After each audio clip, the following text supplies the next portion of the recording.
Assalamualaikum warahmatullahi wabarakatuh. Bismillahirrahmanirrahim. Rabbi shrah li sadri wa yassir li amri wahlul 'uqdatam min lisani yafqahu qawli. Amin. Selamat hari ini para mahasiswa saya yang saya cintai dan saya sayangi. Hari ini saya akan menyampaikan mata kuliah secara virtual dan bisa Anda simak melalui video dalam e-learning maupun akun YouTube saya. Saya mulai dari mata kuliah yang saya e-learningkan, yaitu salah satunya motor bakar lanjut ya. Seperti slide yang sudah tampil ya. Oke. Next. Isinya apa saja ya nanti ya.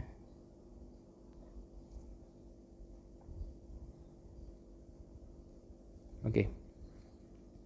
Motor bakar lanjut merupakan mata kuliah yang berkelanjutan ya. Kenapa disebut seperti itu? Karena umumnya Prodi D3 Teknik Mesin membekali mahasiswanya tentang materi yang fundamental, yaitu motor bakar oto, yaitu motor bakar gasoline engine ya. Gasoline engine itu adalah motor bakar yang proses penyalaannya menggunakan spark plug atau busi. Kemudian di situ juga ada yang namanya motor bakar diesel.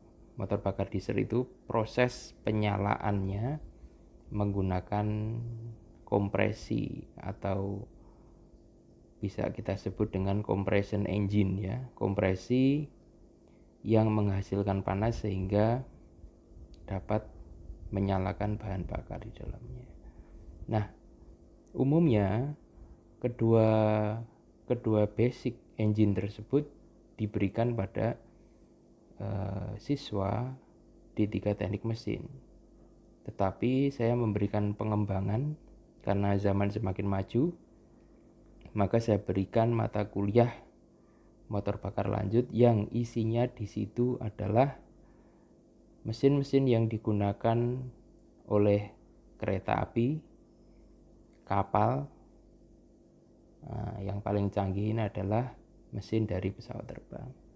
Kita kupas di materi-materi selanjutnya dengan lebih detail lagi bagaimana kereta itu bisa berjalan ya. Dari Bandung sampai Surabaya itu jalan maju terus. Sudah sampai Surabaya balik ke Bandung mundur terus ya. Itu kan menggunakan mesin hybrid ya, motor elektrik. Kemudian kalau kapal, bagaimana operasinya ketika di tengah laut ya, bagaimana sistem pendinginnya, cooling sistemnya ketika di tengah laut, bagaimana preparasinya. Nah, apalagi nih mesin pesawat terbang ya, isinya sangat kompleks dan sangat berkaitan ya. Anda bisa bayangkan ya, engine yang mampu terbang ya, pasti terstruktur dan sangat kompleks sekali komponen-komponennya. Baik, akan kita bahas secara menyenangkan, tidak usah dibahas secara rumit ya, karena sesuatu yang dibuat rumit itu nanti Anda akan malas untuk mempelajarinya. Oke, yang penting senang dulu ya. Oke, kita lanjut.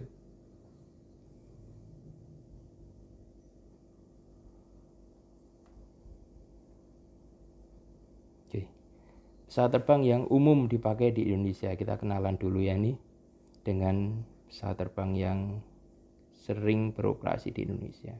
Indonesia sudah sangat maju sekali armada penerbangannya, dan yang saya ketahui kebanyakan pesawat-pesawat tersebut adalah sewa ya, pesawat yang disewa. Kalau mau membeli pesawat itu sudah metode baru sekarang, sudah tidak value lagi, tidak menguntungkan lagi, maka kebanyakan maskapai itu sistemnya sewa ya, sewa pesawat. Salah satunya adalah Boeing 737-300ER. Ini pesawat eksklusif ya, biasanya untuk pesawat-pesawat first class ya. Oke, bentuknya demikian itu ya, seperti pada gambar. Kemudian ada Boeing 747-400 ya. Kalau tadi 300 ER, ini ada yang 400. 400 itu versi yang lebih besar lagi. Jadi ada tulisan 300 atau 400 itu adalah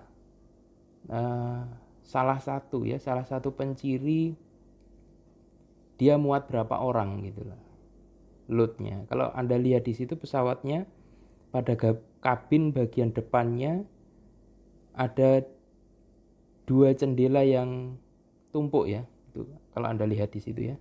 Ada bagian bawah dan ada bagian atas. Nah, ini menunjukkan pesawat itu ada 2 lantai ya, 2 sub, 2 tingkatan.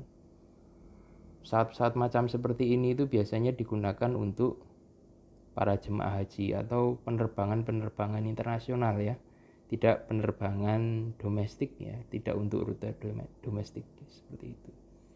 Dan biasanya juga di situ dilengkapi dengan 4 engine ya, 4 engine, 2 pada masing-masing sayapnya. Oke, kemudian ada Boeing 737-800 ya. Nah, di sini ada gambarannya Boeing 737-800, tetapi akhiran 800 itu tidak menunjukkan kapasitas penumpangnya. Saya agak rancu dengan Boeing juga yang memberikan penamaan pesawatnya dengan seri nomor seperti itu ya. Anda juga pasti ingat ya, Boeing 737-900 yang beberapa tahun yang lalu, mungkin 1 tahun atau 2 tahun yang lalu, yang 3 pesawatnya meledak ya. Istilahnya hilang kontrol dan terjadi insiden ya. Pesawat baru kemudian langsung 3-tiganya mengalami insiden. Salah satunya Indonesia ya, itu Ethiopia, kemudian satu lagi saya lupa. Pesawat baru langsung trouble dan itu menjatuhkan, sangat menghancurkan saham Boeing waktu itu. Mungkin sampai sekarang. Akhirnya yang merajai sekarang Airbus ya. Karena memang 2 brand ini saling bersaing ketat ya. Oke. Nanti akan saya kupas di materi selanjutnya bagaimana Anda bisa berkenalan dengan perusahaan ini, karena saya juga berharap para mahasiswa bisa masuk dalam company tersebut karena salary-nya sangat tinggi ya. Kemudian teknikalnya juga sangat menyenangkan sekali untuk dipelajari. Oke, lanjut. Nah, ini kita mulai ke Airbus ya. Kalau tadi saya cerita Boeing, sekarang Airbus. Airbus ini lagi berjaya ya, lagi maju ya, berkembang pesat ya. Oke, bentuknya mirip ya, tapi orang teknik mesin harus melihat sesuatu lebih detail. Jangan wah bentuknya mirip, ya enggak ya. Manusia itu kan juga mirip, punya mata, punya hidung, punya telinga, tapi kan nampak berbeda ya. Mirip tapi nampak berbeda gitu ya. Harus sense-nya harus dikembangkan di sini. Oke.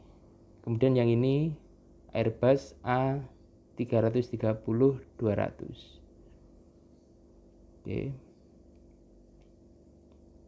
Bentuknya juga mirip ya, tapi lebih kecil. Dengan 2 engine ya, 1 engine di tiap sayapnya. Nah, kemudian ini yang agak ekstrim adalah pesawat bombardir CRJ-1000 ya. CRJ-1000 itu juga belum tentu 1000 itu menjadi penamaan jumlah penumpangnya. Memang ada beberapa seri atau brand atau merek itu menggunakan angka itu sebagai kapasitas seatnya, tetapi tidak untuk bombardir seri CRJ-1000 ini. Bentuknya seperti ini bombardir. Engine-nya ada di belakang ya. Ada di belakang, jadi sayap itu tidak tidak terbebani oleh engine-nya dipasang di belakang. Semua ada kelebihan, ada kekurangannya masing-masing.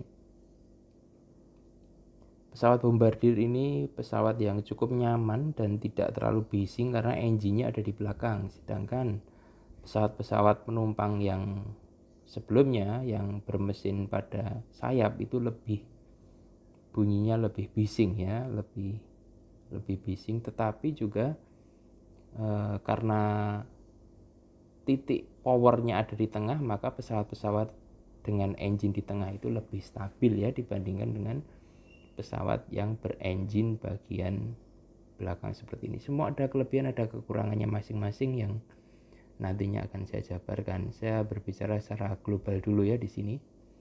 Oke. Kemudian yang terakhir ini adalah pesawat ATR ya. Mungkin Anda familiar dengan pesawat model seperti ini yang bersayap baling-baling ya. Biasanya untuk rute jarak pendek. Rute jarak pendek itu ya satu pulau biasanya ya, sepulau. Jadi penerbangan satu area, satu pulau, satu Jawa gitu. Sama juga dengan bombardir ya. Itu juga termasuk pesawat dengan rute pendek. Oke. Demikian dulu perkenalannya dengan pesawat ya. Jenis-jenis pesawatnya, model-modelnya, kemudian sedikit cerita tentang pesawatnya. Saya harapkan Anda mampu berkenalan dulu dalam introduction motor bakar lanjut ini, agar interaksi lebih kuat dengan materi yang saya sampaikan. Akan saya lanjutkan pada materi yang akan datang selanjutnya. Baik, terima kasih. Selamat belajar. Semoga sukses selalu untuk Anda semua. Assalamualaikum warahmatullahi wabarakatuh.